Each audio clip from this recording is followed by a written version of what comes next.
morning. It is August, August the 8th, Sunday reads, where I'm just going to spin my wheels this week, in my reads. What happened this week for me? Not too much. It was a pretty quiet week. So let's just go on to reading. I actually did finish one thing. I finished Flappers and Philosophers by F. Scott Fitzgerald.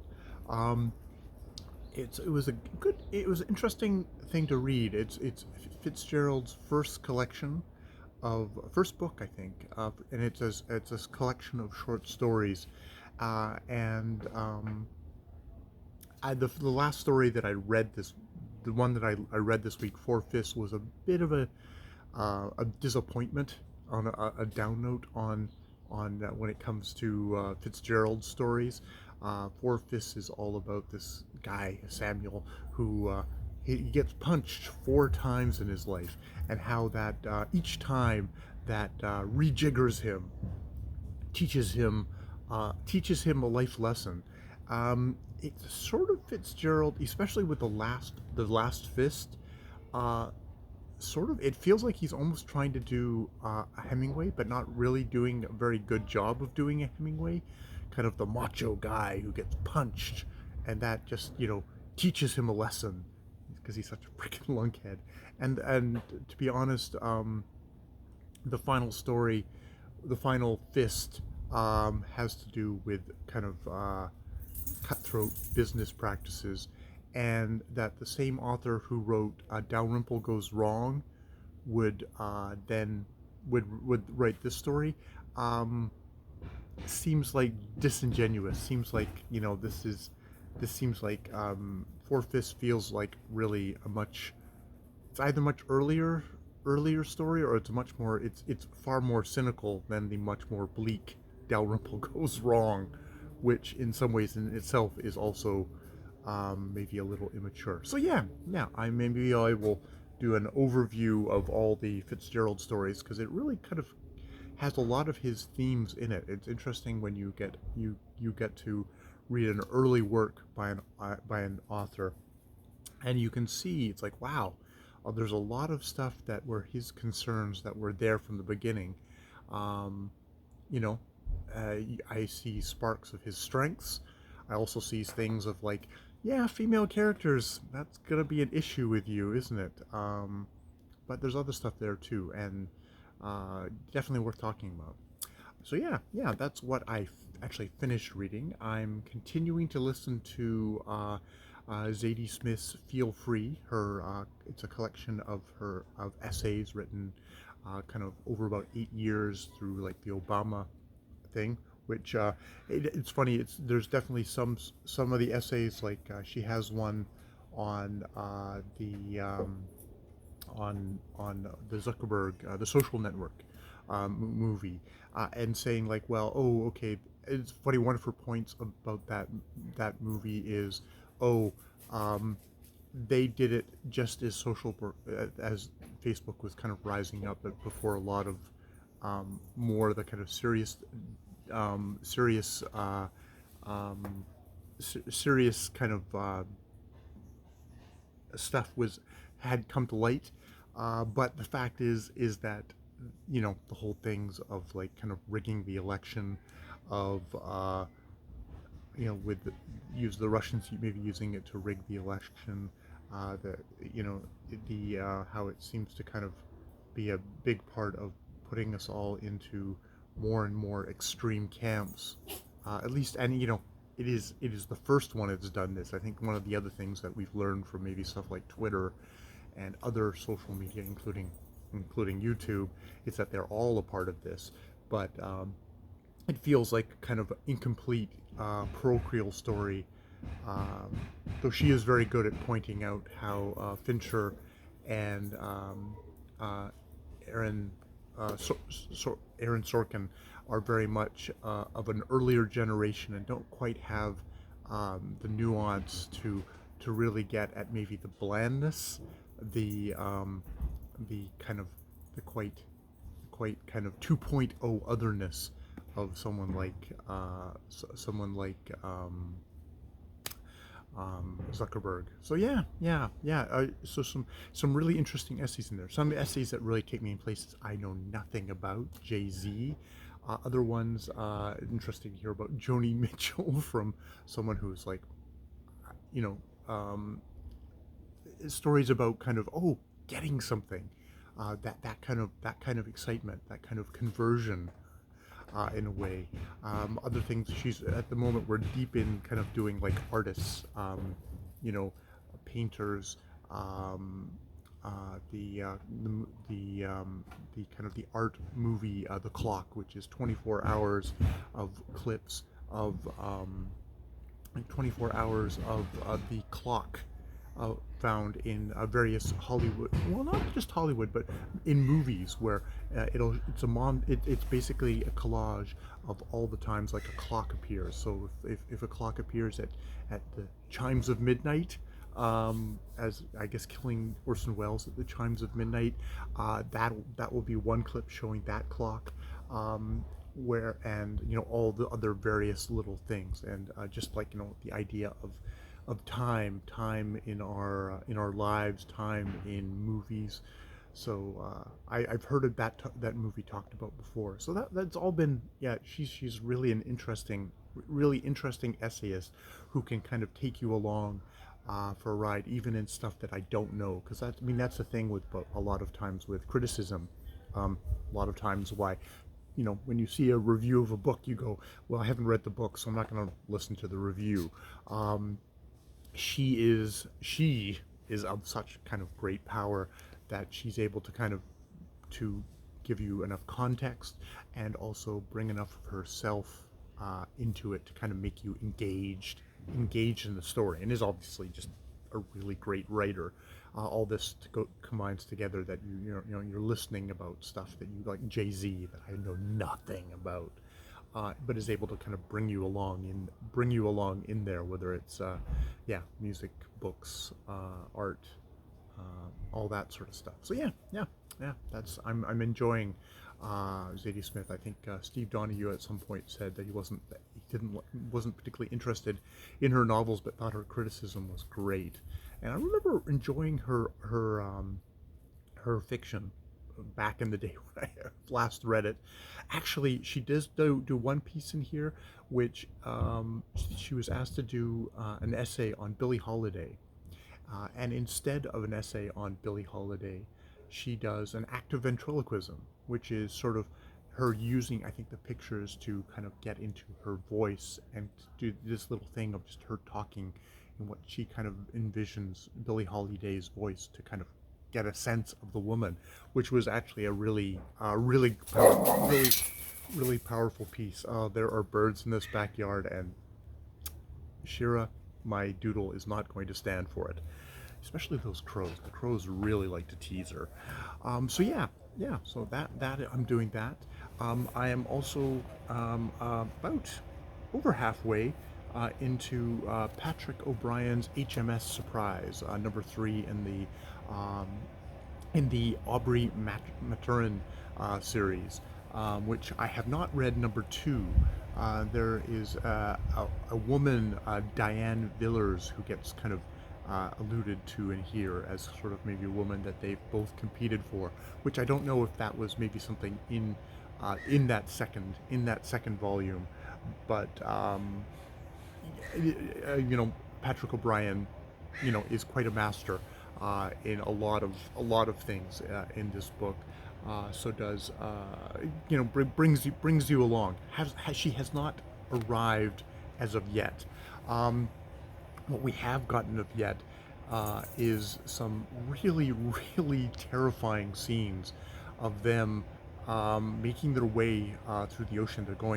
They've been kind of told to get down to India, and on the way there, they've run into some rough seas. To the thing of like, when you see kind of super tankers plowing their way through, just gigantic weather, where even that seems like makes them seem small, and you're like, geez, are they gonna make it? Now think of just a tiny little thing that seems like, it's probably as big as your living room. It is the sense of all these people, all these men, all men, crammed together on this ship. An insignificant, like tiny little toy ship, just getting beaten the hell out. And he is, Aubrey and his men are basically using every single part of their skill to actually survive, and very, very, very nearly do not. I mean, they lose a ton of stuff, and they only barely make it, uh, barely make it through. And I feel the lubber terror of just holding on for the ride. Um, O'Brien, um, is he uses a lot of naval technology, naval terminology in here.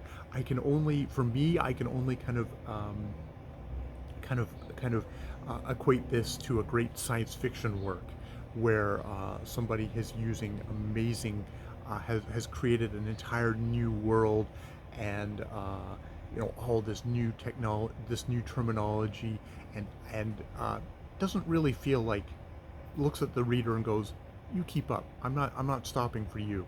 And it's like that's how it goes with with Patrick O'Brien. He's like a great science fiction writer in that he's created this whole, what to me is completely alien world. I mean, there's the naval terminology. There's also sort of just the diction and the word choice of people like in Napoleonic war times, British guys in Napoleonic war times, and like that kind of overlay. It's just such a different world, and he's really good at making this feel like that. I have no idea exactly how historically accurate it is, um, um, how accurate it is in its naval terms. I just know how it feels, and it feels that way, but still brings me along, even though sometimes, so if you stop me and said, okay, what do all these naval terms mean in here? Okay, what do all these some of the archaic words, like especially in dialogue that they use, mean? It's like I may be only able to give you the gist of it, but it does bring me along. Um, there are parts of it that you do, especially when they get to the ports, where you get yet another kind of an um, you alien world. Maturin, they do make it to India, and Maturin, Dr. Maturin goes is staying in the area, and he doesn't buy a little girl, but he is definitely offered to have her sold to him, and proof of her virginity to be proved, and it's there's that kind of, oh my god, it is kind of gross. And I mean, he looks at her and he goes, it's like, maybe I should buy her, because that way I could protect her, I could ensure that she gets a good education and all that, because he looks at her future and thinks in a couple of years she'll be old enough, she'll be in a brothel somewhere.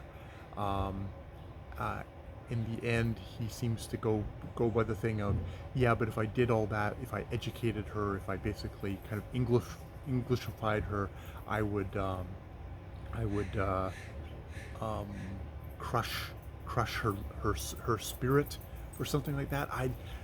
It's deeply uncomfortable as a modern reader, but I have to say I somewhat believe his odd, slightly intimate relationship with her. It's the thing. It's like a wife in every port, and I'm not saying that Matern's having a sexual relationship with this little girl, but um, that this little girl is growing up in a society where the idea of a childhood has not it hasn't.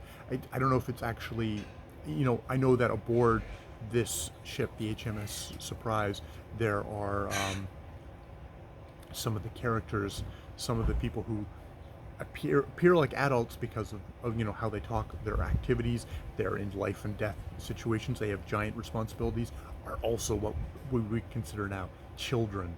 There is no childhood here.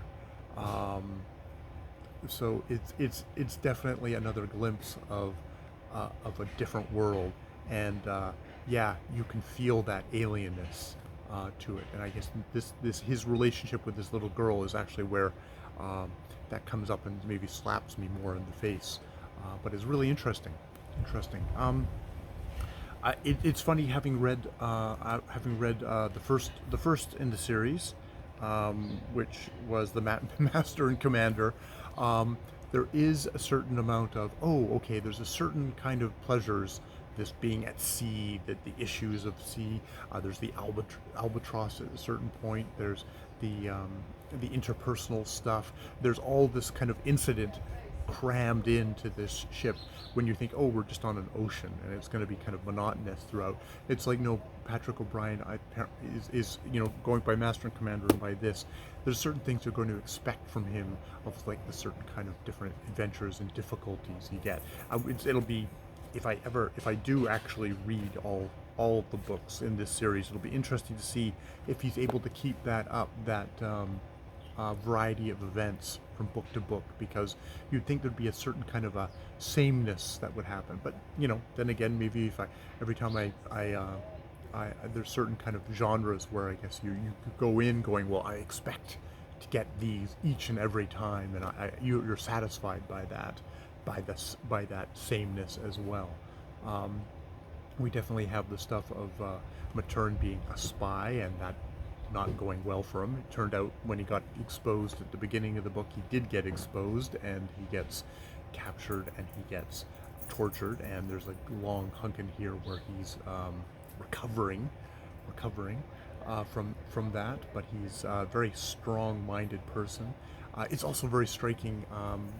Aubrey is so capable on board the ship, and how uncapable he is in other parts of his life, including his personal life with Sophie, and his finances, where he's just, this is not where he is, the Master and Commander, which is a good way of showing someone not as, I guess, as a Larry Stew or whatever. He's not great at everything. He is a great ship's captain. He's going to be he's a great tactician, but he is terrible with his finances.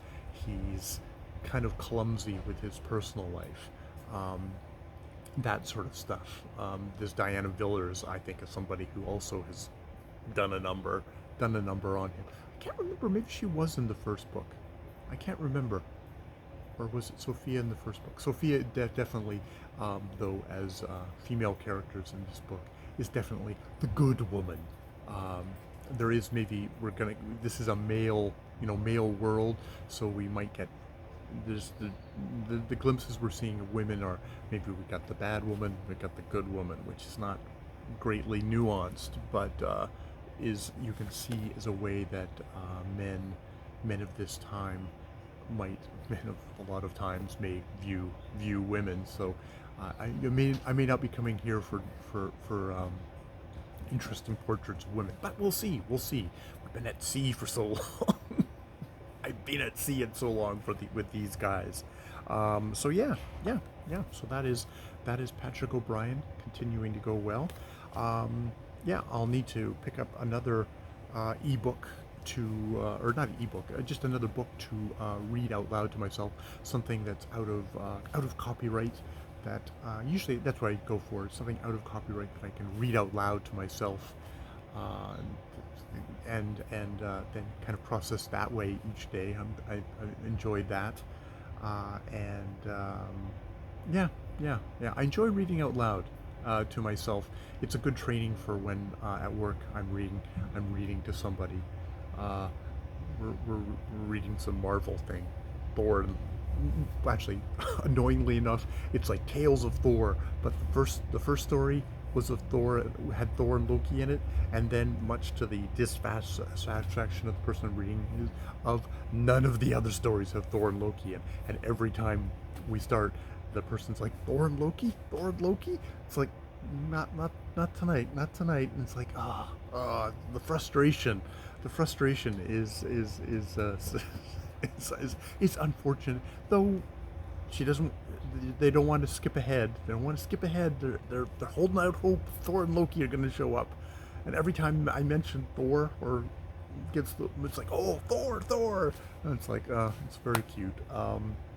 the audience expectation. Uh, that's something I'm going to probably bring up in my review of the library book by Susan Orlean. Is there's audience expectation, and how that, even no matter how good something is, that can sometimes taint a book for people. So that's definitely a little theme I will go on. All right, that is my Sunday reads for this week. More videos later.